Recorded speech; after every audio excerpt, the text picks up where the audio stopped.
아멘. 출애굽기는 성경 66권 가운데 가장 상징성이 강한 책입니다. 출애굽의 역사는 하나님께서 이 상징을 우리에게 가르쳐 주시기 위해서 만드신 하나님의 시나리오다라고 말할 수도 있을 정도입니다. 애굽에서 고된 종살이를 하는 이스라엘 백성은 죄에 빠져서 죄에 얽매여서 살아가는, 비참하게 살아가는 인생들의 모습을 보여주는 것이죠. 그러므로 애굽은 우리가 빠져 있는, 그리고 우리가 빠져 있었던 그런 사탄, 우리를 얽매이고 있는 그런 사탄을, 흑암과 죄의 권세를 의미하는 거예요. 죄와 흑암의 권세, 그것이 애굽으로 상징되고 있습니다. 또한 그 애굽의 권력의 절정에 있었던 바로는 바로 사탄을 상징하는 거죠. 이스라엘 백성들을 출애굽하게 내버려 두기를 거부했던, 그리고 그들이 계속 종의 상태로 머물기를 원했던 바로, 완강하게 거부했던 바로는 바로 사람들이 종된 상태로 계속 살아가기를 원하고 그렇게 일하고 있는 사탄을 상징하는 것입니다. 하나님의 부르심을 받아 이 바로를 상대해서 백성을 인도하는 모세는 바로 죄와 흑암의 권세에서 사탄과 싸워 우리를 구원하신 예수 그리스도 구원자를 상징하는 것입니다. 유월절을 통해 구원받은 이스라엘 백성들의 출애굽, 그 출애굽 자체는 그러므로 우리가 예수 그리스도의 십자가 구속을 통해 구원받는 것, 그것을 우리에게 상징하는 것입니다.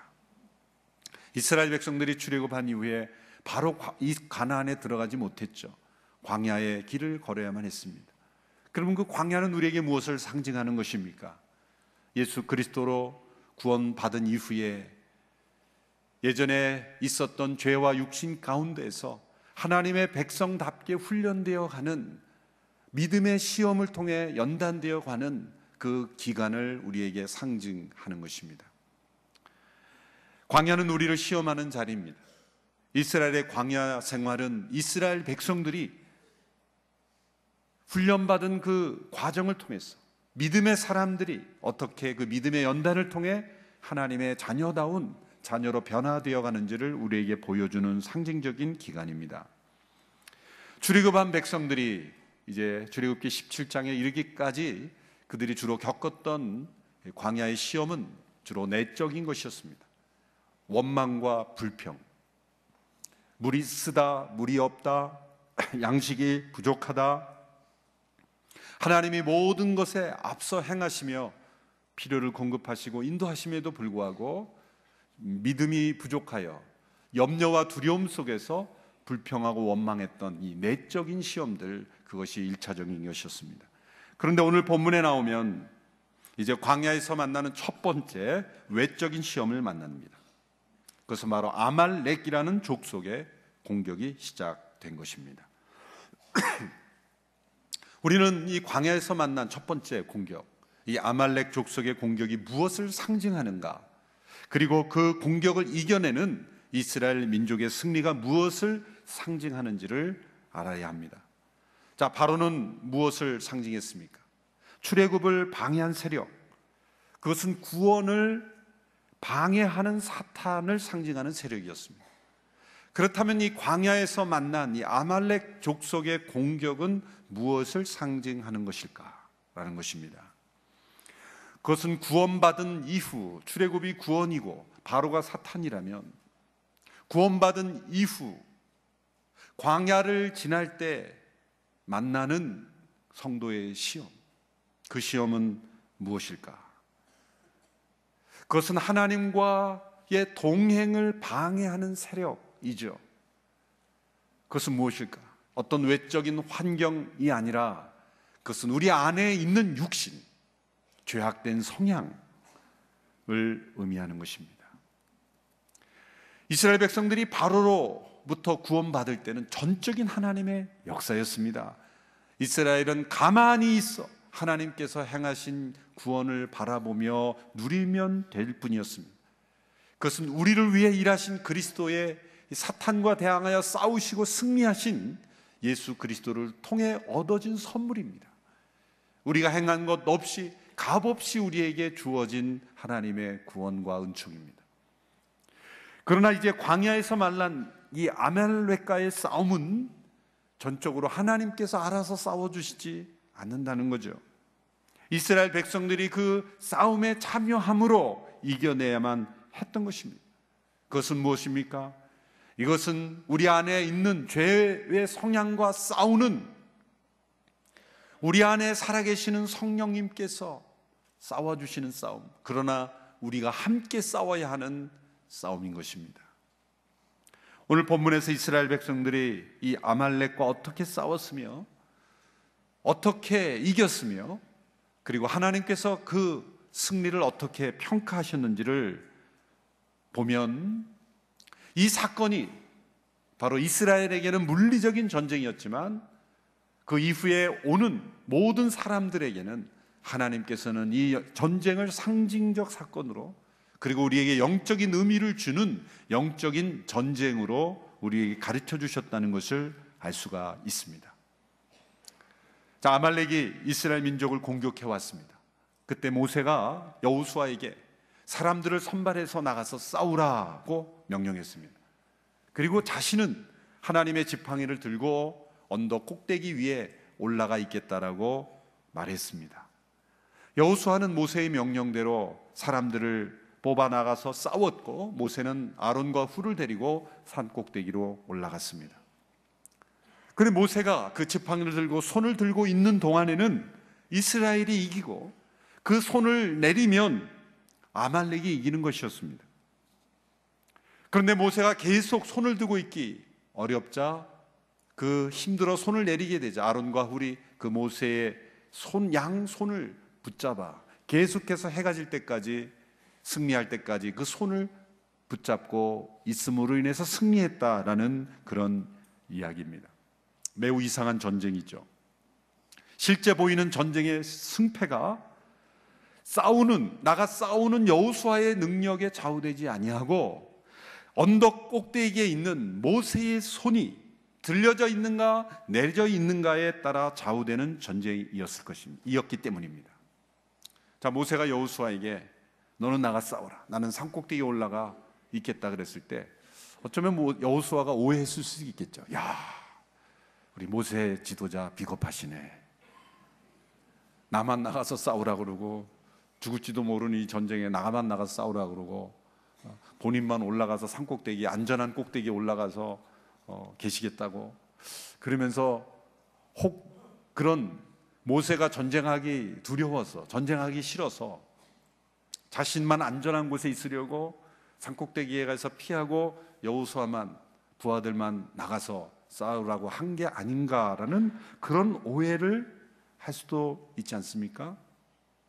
그러나 이 모세의 선택은 자기의 안전을 위해서 두려움 때문에 그리한 것이 결코 아니라, 이 모세의 전략과 선택은 믿음의 선택이었고 하나님을 의지하는 선택이었고, 어떻게 해야 이 전쟁에서 이길 수 있는지를 알고 선택한 것입니다.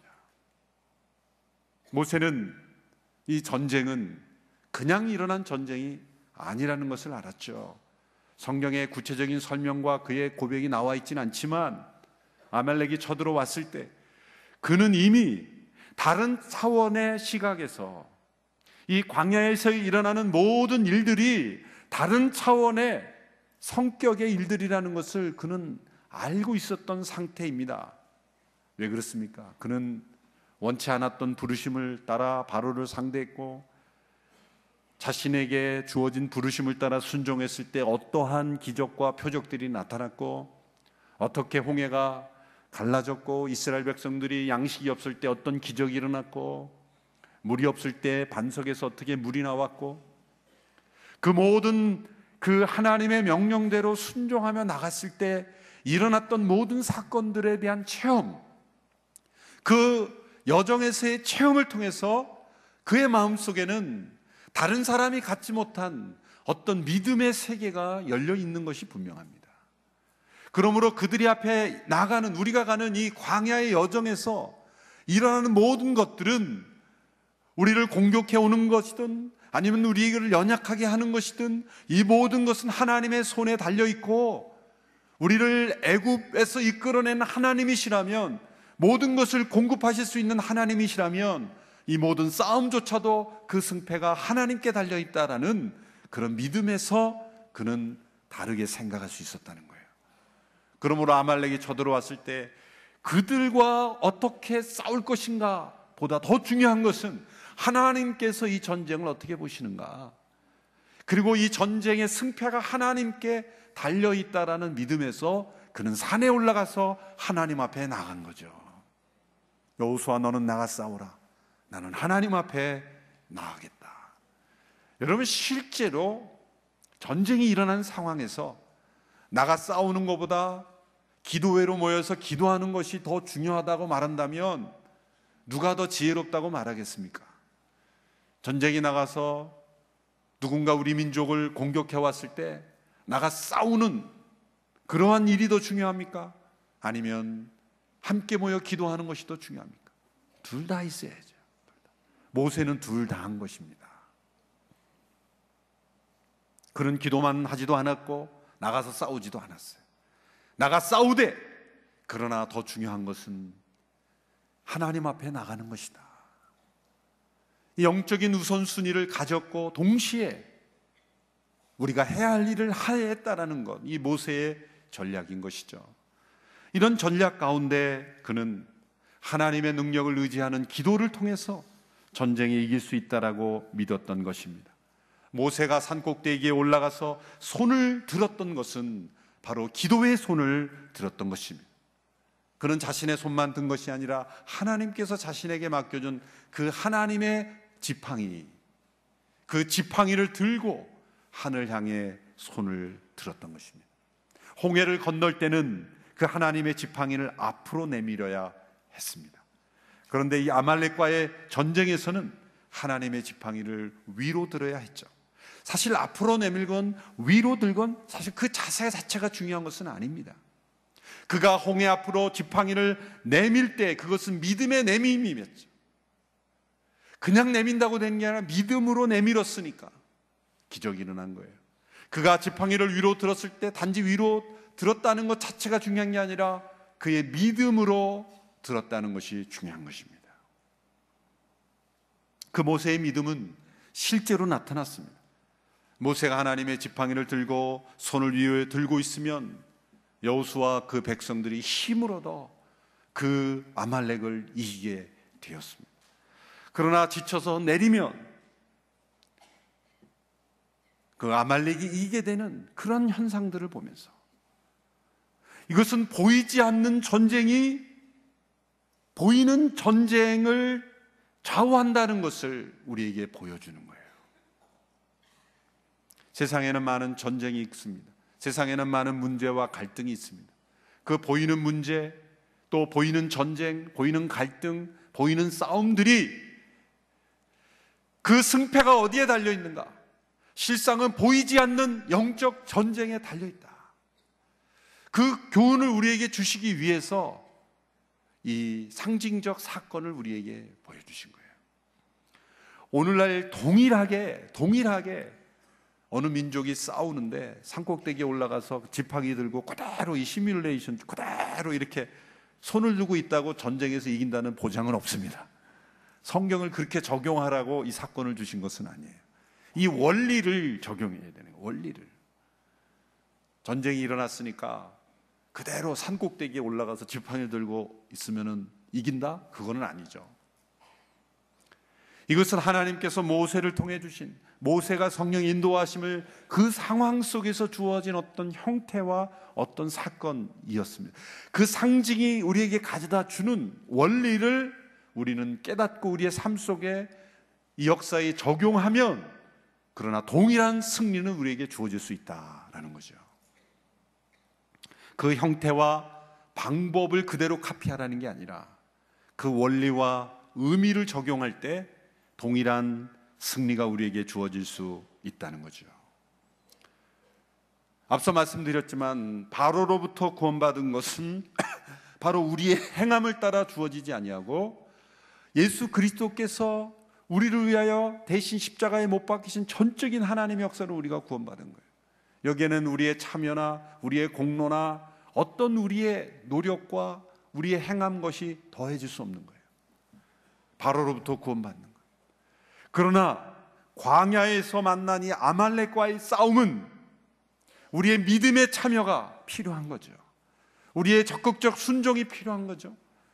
우리가 이 보이지 않는 전쟁의 원리를 알고 이 전쟁을 싸워야 우리에게 승리가 주어지는 거예요. 모세는 중보기도로 기도의 손을 들고, 여호수아는 실제 나가서 싸우는 전쟁으로, 이렇게 함께 싸우는 전쟁을 통해 우리가 승리를 경험하게 되는 것입니다. 성령님은 우리 안에서 우리를 위하여 싸우고 계세요. 그 싸움을 성령님이 대신 알아서 해주는 게 아니라 우리가 함께 이 모세와 여호수아처럼 그 싸움에 함께 참여함으로 우리는 승리할 수 있다는 거예요. 그래서 이런 기도는 합당하지 않은 거죠. 성령님 다 물리쳐 주십시오. 마음만 기도하면 안 되는 거예요. 내가 물리칠 수 있도록 내가 순종하고 참여하고 그리고 순종하고 드려야 되는 거예요. 이 영적 싸움의 승리를 내가 참여함으로 이겨내야 하는 것입니다. 하나님께서, 성령님께서 다 알아서 해 주십시오 라고 하는 태도는 합당하지 않은 거죠. 이 아말렉과의 전쟁이 우리 안에 있는 육신과의 싸움을 의미한다는 세 가지 근거가 있죠. 첫 번째는 이 아말렉이 이스라엘을 공격한 시점과 유의입니다.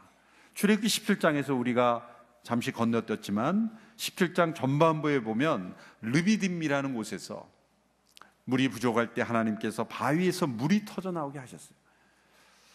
이 구약의, 특별히 출애굽기의 사건들은 매우 상징성이 강하다 그랬죠.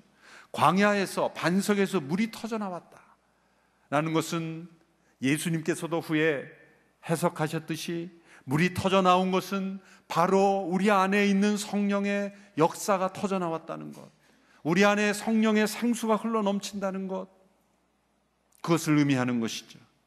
광야를 사는 인생 가운데, 메마른 그의 인생 가운데 성령의 역사심이 시작되었다는 거예요. 이 아말렉 족속이 왜 이스라엘을 공격했습니까? 물 때문이 아니겠어요? 광야를 돌아다니는 이 유목민들이 물이 터져 나왔다는 소식을 듣고 그 물을 탐내지 않았을까요? 그래서 그 물이 탐나서 이스라엘 백성을 공격한 거죠. 그것을 자기 것으로 만들려고. 여러분, 우리 안에 언제 이 아말렉이 공격해 옵니까? 언제 육신과의 싸움이 시작이 됩니까? 사실 우리가 출애굽하기 이전에는 그런 우리 안에서 일어나는 영적 전쟁이 무엇인지도 몰라요. 알 수도 없어요. 싸움을 걸어오지도 않습니다. 왜 그렇습니까? 우리 안에 성령의 역사심이 시작되지 않았기 때문이에요. 한편이기 때문이죠. 우리가 출애굽한 이후에 성령의 소욕을 따라 살려고 할 때 우리 안에 있는 아말렉은 우리를 공격하기 시작하는 거예요. 그러므로 이 아말렉과의 전쟁이 우리 가운데 일어나는 시점은 우리가 예수 믿고 성령 안에서 막 살아가기 시작할 즈음, 반석에서 물이 터져 나와 우리가 성령 안에 사는 것이 무엇인지를 막 체험하기 시작할 무렵, 우리 안에 있는 육체의 소욕과 성령의 소욕이 서로 싸우는 그런 내적인 영적 전쟁이 시작이 된다는 거예요. 그것이 우리에게 너무나 상징적으로 그 단계가 잘 들어맞는 거죠. 두 번째는 이 아말렉이 이스라엘을 공격한 방법 때문입니다. 신명기 25장 17절 18절에 보면 모세가 이때 일을 회상하면서 이렇게 기록합니다. 우리 같이 한번 읽어볼까요? 신명기 25장 17절 18절 시작. 기억해보아라. 내가 지쳐 피곤했을 때 그들이 길 가다가 너희를 만나서 뒤처져 있는 자들을 치지 않았느냐? 그들은 하나님을 두려워하지 않았다. 그들이, 이스라엘 백성들이 지쳐 피곤했을 때 뒤처져 있는 자들을 치는 그런 비겁함, 하나님을 두려워하지 않는 그러한 포악한 족속이었다는 거죠. 이 아말렉이란 이름의 뜻은 전쟁을 좋아한다는 뜻입니다. 그들의 조상을 거슬러 올라가면 에서의 후손들입니다. 에서는 팥죽 한 그릇에 장자의 고귀한 축복을 팔아넘기는 어리석은 자였죠. 그러나 조상이 그렇다 해서 후손이 반드시 그런 것은 아니지만 때로는 그 에서의 망령된 그러한 모습을 그대로 이어받는 그런 족속으로 살아갈 때도 있습니다. 그것은 바로 육체의 소욕을 따라 영혼의 소중함을 팔아넘기는 자들의 상징인 것입니다. 그것이 바로 아말렉이란 이름으로 상징되는 세력인 것입니다. 이들의 공격 방법은 전형적인 사탄의 방법입니다. 지쳐서 뒤에서 뒤처져 있는 사람들을 공격하는 거죠. 하나님을 두려워하지 않는, 바로 사단에게 속한 그러한 공격의 모습입니다. 여러분, 사단은 강한 자인 것 같지만 약자입니다. 그는 강자이지만 전능하지 않습니다. 세계를 돌아다니지만 무소부지하지는 않습니다. 영리하지만 모든 것을 알지 못합니다. 사람들을 때로 무너뜨리지만 하나님은 결코 상대할 수 없습니다. 그러므로 그는 하나님 앞에 절대 약자입니다. 여러분, 약자가 강자를 상대할 때는 정면 대결로는 안 되죠. 전쟁에서도 보면 비대칭적 전쟁이다, 그런 단어가 있죠. 서로 동등한 상태가 아닐 때 약자가 강자를 공격할 때는 비겁한 방법을 쓰는 거예요. 테러라든지 납치라든지 예기치 않은 상황에서 이 아말렉처럼 그렇게 은밀하게 비겁하게 공격하는 거예요. 우리에게 다가오는 영적 공격은 그렇게 상식적이고 정당하고 그리고 우리가 이해할 수 있는 그런 논리적인 과정을 통해 오지 않습니다. 매우 은밀하고 비상식적이고 비대칭적이고 예기치 않은 상황에서 전쟁이 아니라고 여기는 상황처럼 만들고 우리를 공격하는 거예요. 여러분, 사탄이 우리를 무너뜨릴 때, 우리를 죄의 소욕에, 육체의 소욕에 넘어뜨릴 때 모든 걸 다 설명해주고, 내가 이제 너를 공격하려고 하니 너 준비됐니? 싸울 준비 됐니? 그러면 이제 싸울까? 그러지 않습니다. 은밀하게, 전쟁이 아닌 것처럼, 평화로운 것처럼 뒤에서 때로는 테러와 납치로 공격해오는 거예요. 우리를 두렵게 하고 무너뜨리는 거예요. 이 아말렉과 같은 방법으로 그렇게 공격하는 거죠. 그러므로 우리는 놀이터에 사는 것이 아니라 전쟁터에 살고 있다는 것을 늘 명심해야 되는 거예요. 세 번째로 하나님께서 이 아말렉을 어떻게 평가하셨는가를 보면, 오늘 보면 17장 14절에서 16절에 보면 하나님이 이렇게 말씀하십니다. 14절에 보면 이렇게 말씀하시죠. 그때 여호와께서 모세에게 말씀하셨습니다. 이것을 책에 써서 기념이 되게 하고 여호수아로 하여금 듣게 하라. 내가 하늘 아래서 아말렉에 대한 기억을 모조리 없애버릴 것이다. 하늘 아래서 아말렉에 대한 기억도 없애버리는 거예요. 그리고 16절에 보면 여호와께서 대대로 아말렉을 대적해 싸우시겠다고 맹세하셨다. 왜 하나님께서 아말렉에 대한 기억을 모조리 없애버리고 그리고 대대로 싸우시겠다고 말씀합니까?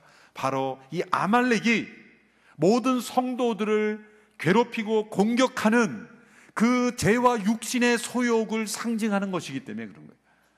그 이스라엘 백성들에게는 이 아말렉은 반드시 진멸하라 늘 이렇게 명령하세요. 이 말씀 그대로. 여기에 불순종한 사람이 사울이죠. 사무엘상 15장에 보면 하나님께서 사울에게 아말렉을 진멸하되 모조리 진멸하라 그랬어요. 모조리 진멸하라, 완전히 진멸하라. 그것은 하나님이 잔인하신 분이고 아말렉만 미워하신 분이기 때문이 아니에요. 아말렉 족속이 상징하는 그 상징성 때문에 더 그런 거예요. 그래서 세상의 윤리학자들은 이걸 뒤집어 가지고, 아니 어떻게 하나님께서 잔인하게 한 민족을 잔인하게 아이까지 다 그렇게 죽이라고 하실 수 있는가, 그러면서 하나님의 잔인성을 근거로 하는 거예요. 완전히 진멸하라고. 그것은 오고 오는 모든 역사 속에 이 이스라엘 역사에 있던 아말렉 족속이 주는 그런 상징적 의미, 그것을 우리에게 깨닫게 하시기 위한 거예요. 그런데 사울이 순종하지 않았죠. 말로는 네 그랬습니다마는 그들이 완전히 진멸하지 않고 살찐 송아지, 살찐 육축들, 좋은 것들은 다 전리품으로 남겼죠. 불순종한 거예요. 하나님께서 그 사울을 엄하게 다루시고 그 사울을 버리시는 첫 번째 사건이 되는 것이 바로 아말렉을 완전히 진멸하라는 명령에 순종하지 않았기 때문입니다. 이처럼 하나님은 대대로 아말렉과 내가 싸울 것이다, 기억조차 제거할 것이다. 그러므로 우리의 싸움은 우리 안에 있는 육신의 소욕이 온전히 다 제거될 때까지, 피 흘리기까지 죄와 싸우며 하나님께서 아말렉을 어떻게 제거하기를 원하신지를 알고 완전히 제거하는 데까지 우리가 싸워야 할 줄로 믿습니다. 어떻게 그러면 싸우고 이길 것입니까? 이 아말렉을 이긴 모세의 비결을 따라 기도의 손을 높이 드는 것이다. 기도의 손을 높이 드는 것이다. 여러분, 하나님 앞에 손을 드는 것이 어떻게 기도가 될 수 있습니까? 손을 드는 것은 항복의 표현이죠. 이 싸움은 내가 이길 수 없습니다. 내 안에 있는 육신과의 죄와의 싸움은 내 힘과 능력으로 싸울 수 없습니다. 그러므로 우리 안에 육신의 소욕이 일어날 때, 죄가 나를 유혹할 때, 나를 넘어뜨리는 광야의 시험이 있을 때 먼저 손을 드십시오. 유혹이 올 때 손을 먼저 번쩍 드십시오. 그거는 사단에게 항복했다는 게 아니라 하나님께 항복했습니다. 이 싸움은 하나님께서 도와주셔야만 이길 수 있으니 하나님 나를 붙잡아 주십시오. 그렇게 하나님께 항복하고 하나님께 매달리는 거예요. 하나님께. 손을 높이 들 때 하나님께 간절히 매달리는 매달림의 표현 아니겠습니까? 또한 손을 높이 드는 것은 하나님을 높여드리는 거예요. 하나님은 이 모든 일의 승리자이시며 하나님은 주권자이시며 전능자이시며 이 모든 상황에서 나를 구원하실 수 있는 하나님이십니다. 모세가 여호수아 백성들이 이겼을 때 하나님께서 승리를 주셨을 때 모세가 그곳을 뭐라고 불렀습니까? 제단을 쌓고 여호와 니시다, 하나님은 나의 깃발이다 그랬죠. 그래, 놀랍게도 하나님 앞에 우리가 손을 들 때 하나님은 우리의 손을 깃발로 사용하신다는 거예요. 깃발을 사용하신다는 거예요. 우리가 함께 모여 손을 높이 들 때 그 기도의 손이 하나님이 쓰시는 승리의 깃발이 될 수 있다는 것, 우리의 기도의 손이 승리의 깃발이 되게 하시기를 축원합니다. 기도의 손을 들라는 성경에 여러 명령들이 말씀이 나옵니다. 세 구절만 우리 연이어 읽어보겠습니다. 에레미야 예가 3장 40절 41절의 말씀, 우리 같이 한 목소리로 함께 읽어보겠습니다. 시작. 우리 행동을 살펴보고 점검하고 우리가 여호와께로 돌아가자. 하늘에 계신 하나님께 우리가 우리의 마음과 손을 들어 올리자. 우리가 마음과 손을 들어 올리자. 시편 28편 2절의 말씀입니다. 시작. 주의 지성소를 향해 손을 들어 주께 부르짖을 때 내 간구하는 소리를 들으소서. 지성소를 향하여 손을 들어 기도했다는 거예요. 디모데전서 2장 8절의 말씀 시작. 그러므로 나는 각 곳에서 남자들이 분노와 다툼 없이 거룩한 손을 들고 기도하기를 바란다. 기도하기를 바란다. 이런 말씀들이 구약과 신약에 이어지는 것을 통해 볼 때 하나님의 백성들이, 우리는 눈을 감고 고개를 숙이고 이런 형태로 기도하지만 절박한 상황에서 하나님의 도우심을 구할 수밖에 없는 상황에서 손을 높이 들고 하나님의 도우심을 하나님께 항복하고 하나님께 매달리고 하나님이 우리의 승리의 깃발이 되어달라고 기도하던 그런 하나님의 믿음의 성도들의 믿음의 표현을 우리가 읽을 수가 있는 거예요. 우리의 손이 들려질 때 우리의 마음이 들려지고 우리의 믿음이 들려짐으로 하나님께서 역사하시는 영적 전쟁의 승리가 우리에게 주어질 줄로 믿습니다. 모세가 기도의 손을 높이 들었을 때 단지 몇십 메타만 든 게 아니라 그 기도의 손은 길게 뻗쳐서 하나님의 보좌에까지 상단될 줄도 믿습니다. 우리의 기도의 손은 하나님의 보좌에까지 도달하는 거예요. 그 보좌를 붙잡고 보이지 않는 것을 보게 하는 겁니다. 기도는 이중성이 있어요. 보이지 않는 하나님의 보좌를 보게 하는 거예요. 또한 보이는 이 전쟁, 세상의 모든 문제와 전쟁을 보이지 않는 하나님의 세계로 가지고 들어가는 거예요. 우리의 기도의 손을 높이 들 때 하나님의 보좌가 움직일 줄로 믿습니다. 또한 모세가 손을 높이 들었을 때 그는 그 산 밑에서 전쟁하고 있는 여호수아와 그 백성들의 그 어깨까지 그 기도의 손이 붙잡아 가는 데까지 손이 뻗친 거예요. 여러분, 우리의 기도의 손을 들 때 우리의 기도의 손은 전 세계 어느 곳이든지 우리의 기도가 필요한 어느 곳에든지 다 그 손이 뻗쳐질 수 있다고 믿으셔야 합니다. 이곳에서 기도하지만 선교지에서 그 기도의 손이 뻗쳐지는 거예요. 우리의 중보 기도의 손은 전 세계 어디든지 뻗쳐갈 수 없어요. 우리가 직접 갈 수는 없어도 기도는 빠르게 갈 수 있는 거예요. 때로 우리가 지원하는 물질은 송금이 잘 안 돼서 지연될지라도 우리 기도의 손의 능력은 곧바로 역사되는 줄로 믿습니다. 우리의 자녀가 어느 곳에 있든지 또 우리의 기도에 필요한 영양선이 어느 곳에 있든지 손을 들어 기도할 때마다 주님이 기도의 손에 믿음을 받으시고 내 기도가 필요한 그 사람에게 지금 역사하여 주시옵소서. 모세의 손은 여호수아와 그 백성들이 싸울 때 그 힘을 북돋아주는 주님의 손이 되었던 거죠. 산꼭대기에 모세가 손을 드는 것이 그들이 그걸 보고 어떤 격려를 받았다 그렇게 해석하는 사람도 있어요. 그러나 싸울 때 언제 쳐다보고 언제 그걸 합니까? 굉장히 너무 논리적 합리적인 해석만 하는 거예요. 모세가 손을 들어보고 모세도 저렇게 힘들게 손을 들고 있는데 우리도 힘써 싸워야 되지 않겠느냐, 그런 어떤 샘플과 모델로서 보고 언제 싸웁니까? 그게 아니죠. 기도의 손을 들었을 때 하나님의 손이 그들의 어깨를 붙잡아 주었고 그들의 연약한 무릎을 붙잡아 줌으로 영적 전쟁에서 놀라운 승리가 일어나는 거예요. 그런 체험 많이 하지 않습니까? 저도 기도하시는 분들이 저에게 연락 주시고 그러면 전 세계 어디 있든지 저를 위해 기도할 때 놀랍게도 기도하고 있다고 연락하고 이렇게 연락해보면 내가 힘들 때예요. 어젯밤에 꿈을 꿔서 제가 막 시달리고 있는 꿈을 꿔서 막 간절히 기도했다는 거예요. 근데 놀랍게도 그 꿈에 저의 상태가 다 나타나는 것 같아요. 무서운 분들이 많아요. 기도하기 때문이죠. 중보 기도하면 하나님께서 그 손을 기도의 손으로 하늘의 보좌에까지 그 기도가 닿는 모든 사람들까지 그 손이 길어진다는 거예요. 기도의 손은 긴 손이다. 믿으시기를 바랍니다. 보이지 않는 하늘 보좌, 이 세상 어느 끝까지 기도의 손은 하나님께서 사용하시는 승리의 깃발이 될 수 있다. 그러므로 보이는 전쟁 가운데 힘겹고 어려운 전쟁, 아말렉과의 전쟁 가운데 있습니까? 그것이 자기 안에 있는 육신의 전쟁이건 아니면 이 세상에 있는 죄의 전쟁인 간에 무조건 하나님 앞에 손들고 나가십시오.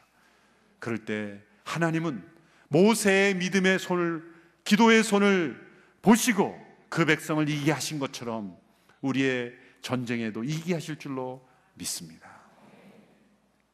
이 시간 함께 우리가 두 손을 높이 들고 하나님 앞에 함께 기도하기를 원합니다. 주님, 내 안에 있는 모든 육신의 소욕을과 싸워 이기는 자가 되기를 간절히 원합니다. 주님, 나의 기도의 손을 기다리고 있는 수많은 영혼들이 있습니다. 주님, 내 기도의 손이 하늘 보좌에 도달하기를 원합니다. 내 기도의 손이 수많은 영혼들을 살리는 하나님의 깃발이 되기를 간절히 원합니다.